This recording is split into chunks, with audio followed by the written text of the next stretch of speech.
إله إلا الله. إن الحمد لله نحمده سبحانه ونستعينه ونستغفره ونعوذ بالله من شرور أنفسنا ومن سيئات أعمالنا. من يهده الله فلا مضل له ومن يضلل فلن تجد له وليا مرشدا.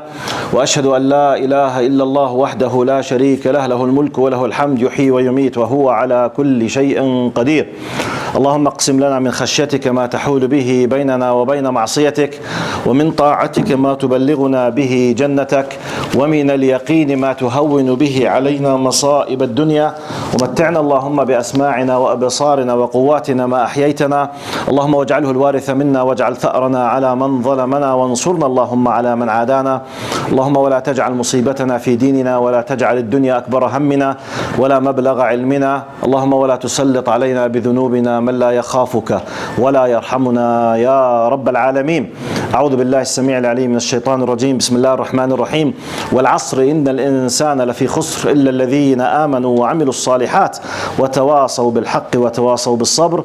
أعوذ بالله من الشيطان الرجيم. بسم الله الرحمن الرحيم. يا أيها الناس اتقوا ربكم إن زلزلة الساعة شيء عظيم، يوم ترونها تذهل كل مرضعة عما أرضعت وتضع كل ذات حمل حملها وترى الناس سكارى وما هم بسكارى ولكن عذاب الله شديد. وأصلي وأسلم على المبعوث رحمة العالمين سيدنا محمد بن عبد الله وعلى آله وصحبه ومن والاه. أما بعد، أخي نعيم ممكن تعلي المايك شوي معلش إذا بتعرف كيف، ها شوي بس بدون إيكو. In the name of Allah subhanahu wa ta'ala, the most compassionate, the most merciful, all praise and thanks are due to him, and peace and blessings be upon his beloved Prophet Muhammad sallallahu alaihi wasallam. He who is guided by the will of Allah, no one can misguide him, and he who is misguided, no one can guide him except Allah subhanahu wa ta'ala. I do bear witness that there is no God but Allah, and Muhammad is his messenger. Assalamu alaikum, respected brothers and sisters. Today's khutbah will be about the wisdom of Allah subhanahu wa ta'ala in Islamic law. Hikmatullahi azimu hikmatillahi fil ahkam al-shar'iyya. The reason for this khutbah that some Muslims might find it difficult to perform some Islamic teachings, might find it against their free will to apply what Allah is commanding. It could happen. For some reasons, some people might find it difficult, unreasonable, not easy, uncomfortable, many justifications. The end result is some Muslims might feel unsatisfied, unhappy while they are performing what should be performed, or they don't do it from the very beginning because they are either not convinced or they don't like or against their freedom or any other justifications. هذه الخطبة يا أحبة هي نوع من الإجابة. Let's consider this خطبة as part 1. يبدو في مشكلة بالرفعته. الشيخ عبد العزيز هو خلص إذا في كونفليكت بين هذا وهذا. هاي مشكلة. طيب سوري. اللهم صل على سيدنا محمد. it could be part 1.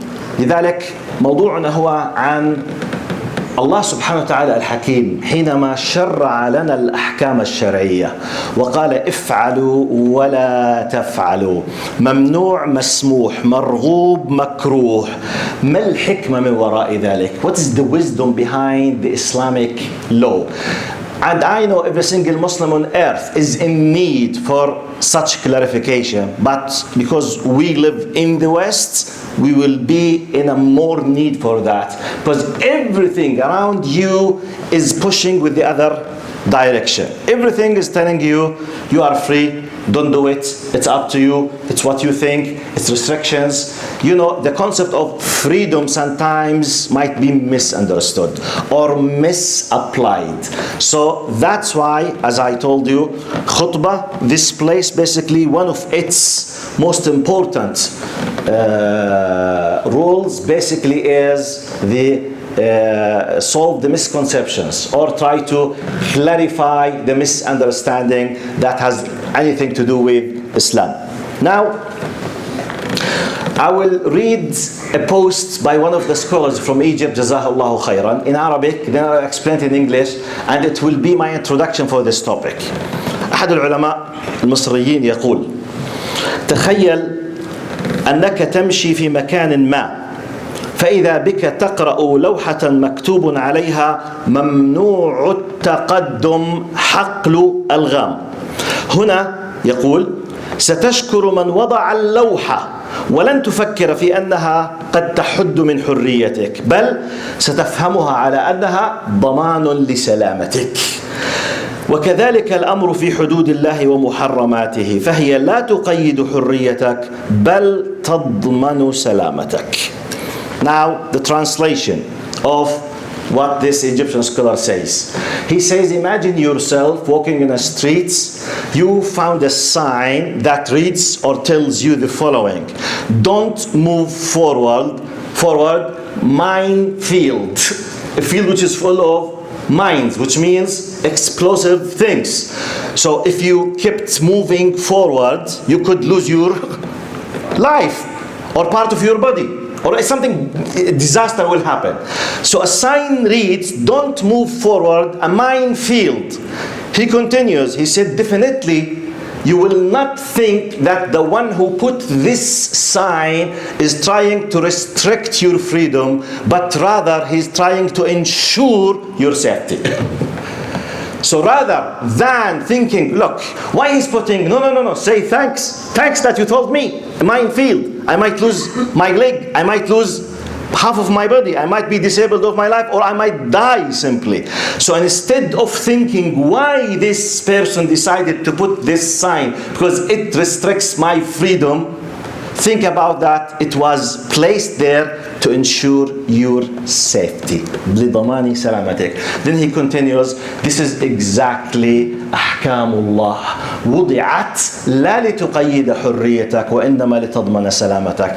And it's exactly the example of the teachings, the regulations of Allah subhanahu wa ta'ala in His law. It was not designed, it was not revealed, it was not sent to restrict your freedom, but rather to ensure your safety. Under this, by the way, just by explaining this post, I believe I've done my job in this khutbah. But because, as we say, لولا الأمثال ما فهمت الأقوال, always we need to give examples to make it easy. What I will be doing in the coming 18 minutes that I have, I will giving you a common sense example that we all live and we agree upon.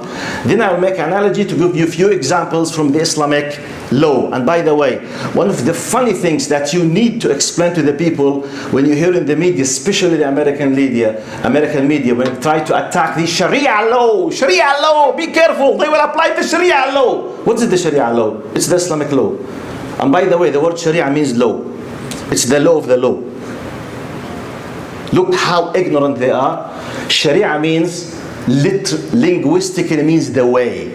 As a terminology means the Islamic law. So when they say, be careful, they will apply the Sharia law. They will apply the law of the law. This is the meaning. Ignorance.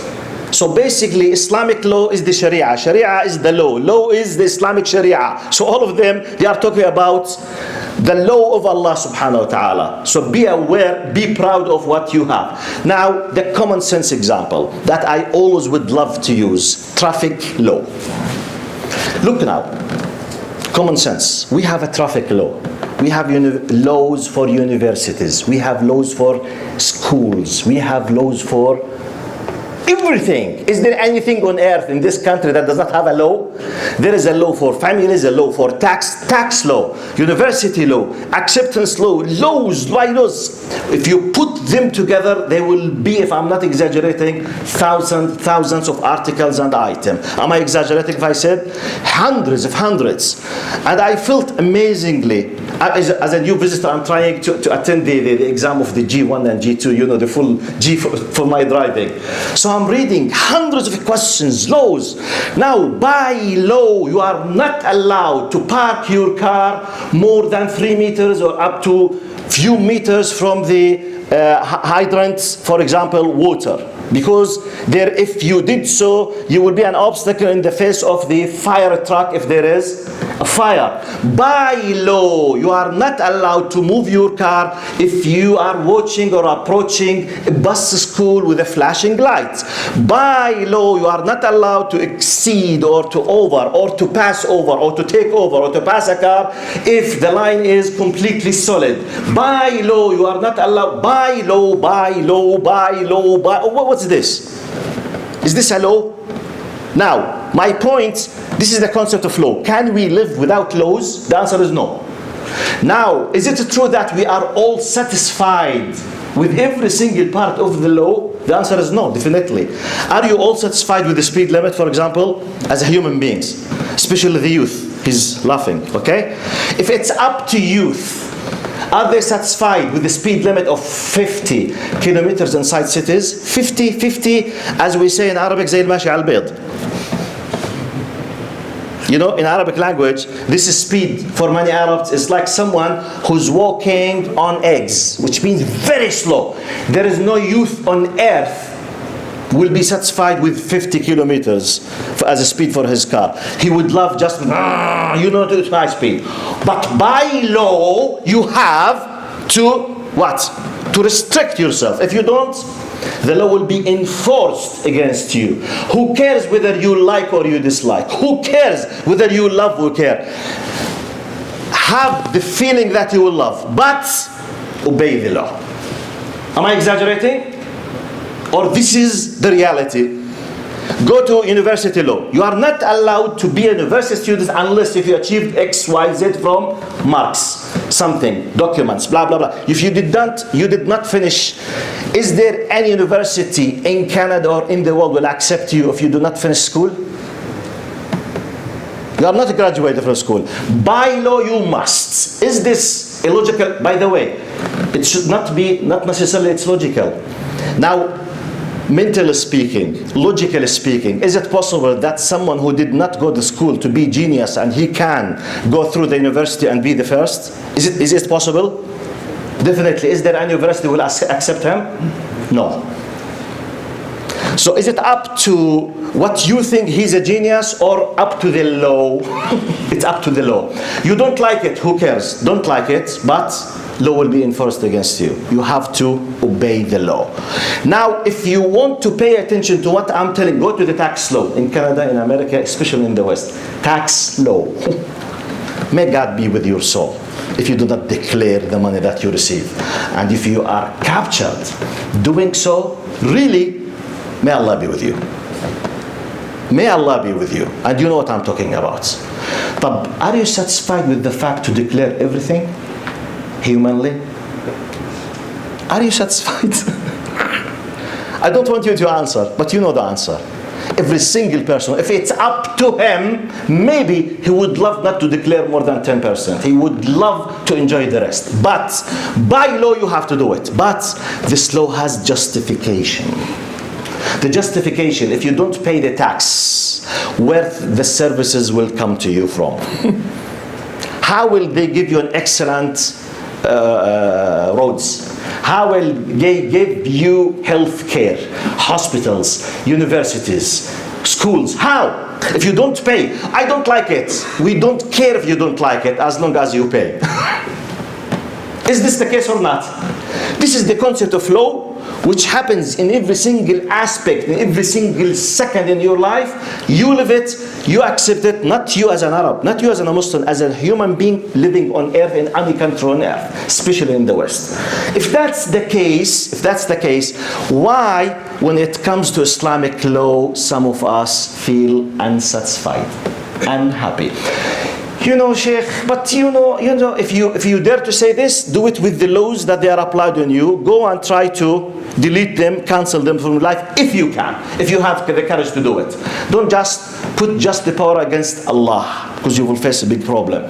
You don't dare to say, I hate the tax law, and I don't dare to break the law of the traffic. I don't dare, because I know that I will be punished. And no one will say this is inhuman. No, by law, you have broken the law and you will be punished. And as I told you last time or on previous khutbah, if someone, this, the biggest sign on the road, which is about 3 meters by 2 meters, biggest sign about the penalties for those who over the speed limit with 50 kilometers, tells you up to $10,000.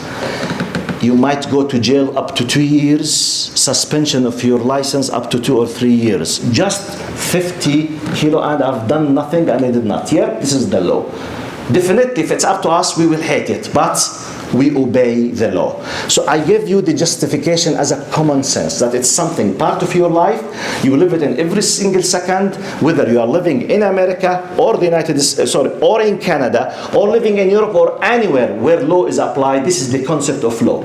So please, as a Muslim, when you come to Islamic law, at least if someone is holding some kind of hatred or any kind of bad feelings towards Islamic teachings, just bring the fact that you are living, applying tens and hundreds of laws, and you are fully satisfied because there's justification, even though there is a big defects in the man-made laws. It's impossible to be just 100%, because always the one who put the law is a human being or a group of human beings, and sometimes they might be inclining to a group or against a group. They have some kind, like for example, alcohol now.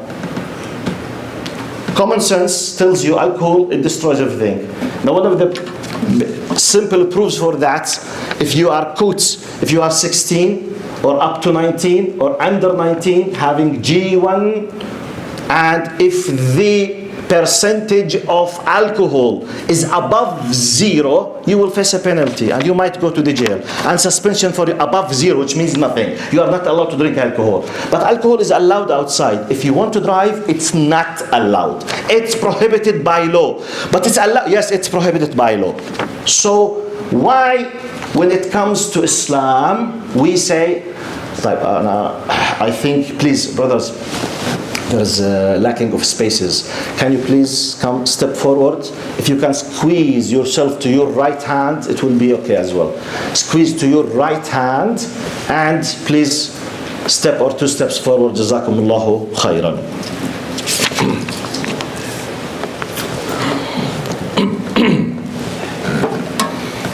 To the quick examples in the last 10 minutes that we have. Quick example about Islamic law. Our topic is what? The divine wisdom, Allah's wisdom in Islamic law. When Allah gives us a law to do or not to do, it's for our benefit. It's to ensure our safety, not to restrict our freedom. So this is the core point of my khutbah.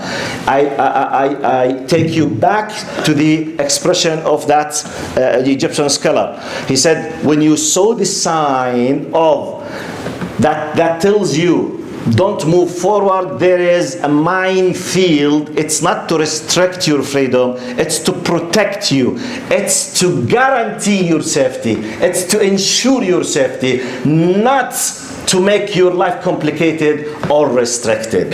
Taking this in mind, very quick examples. The prohibition of riba. Sometimes, because we repeat this, but we don't explain the justifications, why Allah decided to make the riba haram.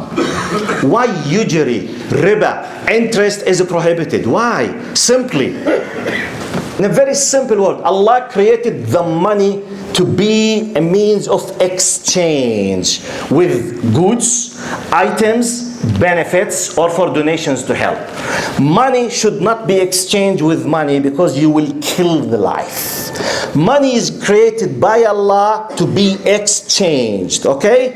So, you have an item, you have goods, I want to buy from you. This is money with sila, with goods, with items. I take something, I pay something.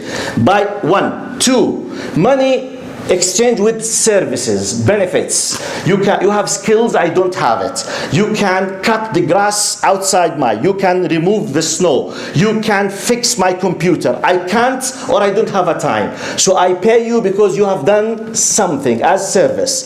So exchange with items, things, goods, or exchange with or pay in opposite to benefits or services, or out of my love because I respect you, I want to help you, I donate or I give a loan without interest, or I help or I give a gift. This is a package. But the system of riba says bankers, they take the money of the rich, it's freezed here, then the money will be given as a loan for the people in need. Those will return it back, money with money. Those in the middle, the vampires, some of them, just take the money, give the money, take the money, give the money. They will give part of the interest for this, for freezing their money in the bank. They will give part of it with double of interest. So the money with the money, that's why, as if they are, that's why some people, they call some bankers, they call them vampires, because simply they are controlling and enslaving everything in the society. If you want to understand what I'm talking about, go and read about the collapse into 2018 that happened in the world, and on top of them in the United States. Trillions and trillions and trillions of money, just full collapse. Why? Because of the riba. Because basically money with money. So you have money just on the computer. There is no real thing. So Allah is asking us not to live on a base of fake. Money just be exchanged. Either I'll give it to you as a gift, or I buy something, or I buy a service. That's why we don't have just the new banking system in Islam. So it's not a mere philosophical, theoretical pleasure in Islam. It's a matter of saving you from, quote unquote, being enslaved. This is the riba. So this is a justification why riba is haram in a very simple word. This could take special lectures for hours. I give it to you just in a very simple word without many details. So, yeah, Sheikh, why you... No. Okay, imagine that you don't understand. Is it the case that you understand every single in the immigration law or tax law or university law or the traffic law and you obey it? In many cases you don't. In some cases you don't like. In some cases even you hate, but you obey the law. But when you understand the justification, you will obey the law with love. You will obey it with full satisfaction. That's why please seek the knowledge. Don't refuse something that has been told by Islam that this is wrong, for example. Well, I don't think it's wrong. Depending on what? Well, this is what I feel. Have you studied? No. Have you read? No. Have you asked a scholar? No. On what base? What does I feel? This is very dangerous. Be careful. Be careful. Why khamr is haram? Go back. It's not to restrict you. It's to save you. Okay, you don't want to save yourself. It's designed, Islam, to save the others from you. But I decided to drink. Is it a matter of my personal freedom? But if I'm drunk, what could I be doing? Let's count. I could be driving and kill some people. True or false? I could return back to my house and hurt any one of the members of my family, up to killing them. True or false? If I came drunk and my wife told me, please till when you will stay drunk, and I became angry, what I might be doing? Killing her, maybe. Then when I wake up, really I did it? Yes, salam, صح النوم. Wallah, yes, you did it. Wallah, I'm very sorry. Sorry, قتلت. Because you were drunk. How much we heard about people, they come to their houses, they urinate on themselves in front of their kids because of alcohol. Can I count? Maybe up to the morning I count to you. By the way, I read like a survey, a report, that 1 of every 3 married women in the UK, they are hit on daily basis by their husbands when they come drunk.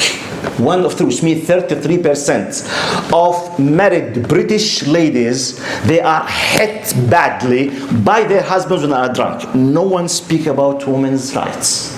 And we have tens of examples. Just the example that you are not allowed to drive while drunk, and you know the policeman, when he stops you, there is the test for your breathe, okay? If it's above 0, may God be with you. Why? It's a common sense that it is harmful.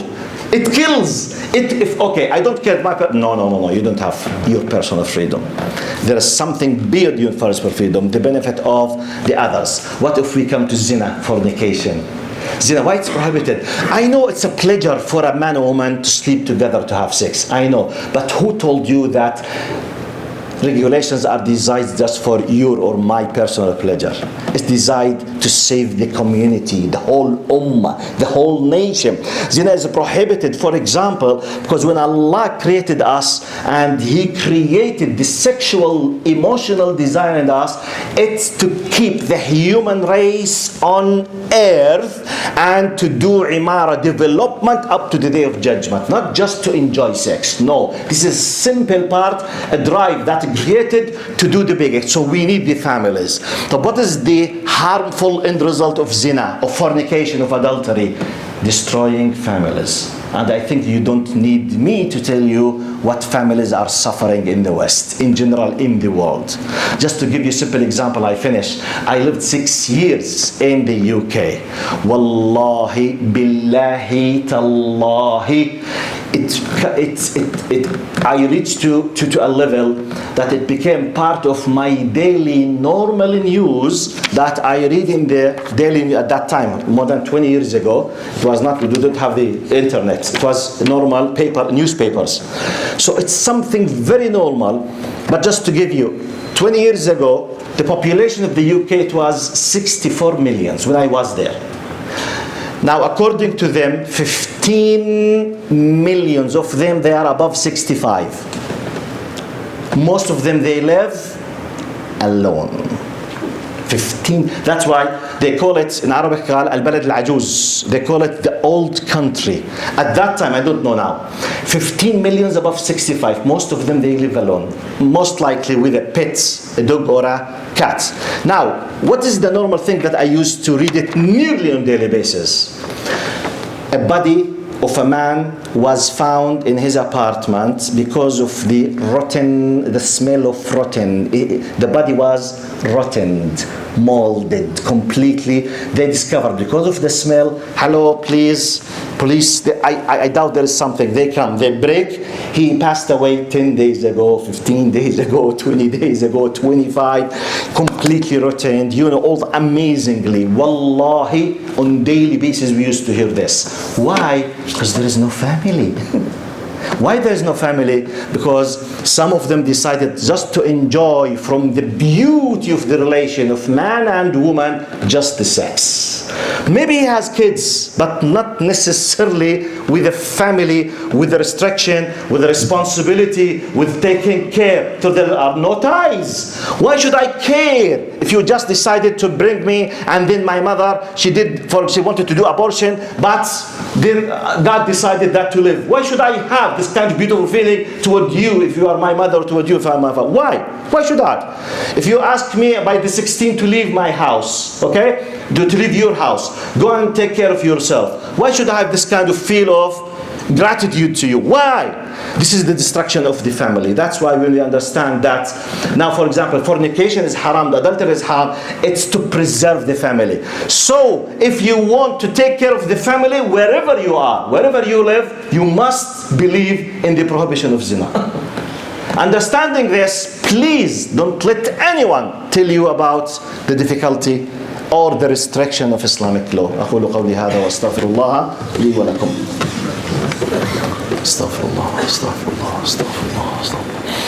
إن الحمد لله نحمده سبحانه ونستعينه ونستغفره ونعوذ بالله من شرور أنفسنا ومن سيئات أعمالنا. من يهده الله فلا مضل له ومن يضلل فلن تجد له وليا مرشدا. Just one reminder to sum up everything. Allah designed the law not to restrict your freedom, but to ensure your safety. Please be proud of this. Do your best to understand your religion. Let others understand this. اللهم اغفر لنا وارحمنا وعافنا واعف عنا. اللهم ارحمنا فوق الأرض وتحت الأرض ويوم العرض عليك يا كريم. سبحانك يا كريم ولا نحصي ثناء عليك أنت كما أثنيت على نفسك. أنت المقدم وأنت المؤخر وأنت على كل شيء قدير. رب اغفر لي ولوالدي. رب ارحمهما كما ربياني صغيرا. رب اغفر لنا ولوالدينا. رب ارحمهما كما ربيانا صغيرا يا الله. اللهم ارحمنا فوق الأرض وتحت الأرض ويوم العرض عليك يا كريم. سبحانك لا نحصي ثناء عليك أنت كما أثنيت على نفسك. أنت المقدم وأنت المؤخر وأنت على كل شيء قدير. إن الله يأمر بالعدل والإحسان وإيتاء ذي القربى وينهى عن الفحشاء والمنكر والبغي يعظكم لعلكم تذكرون. وأقم الصلاة.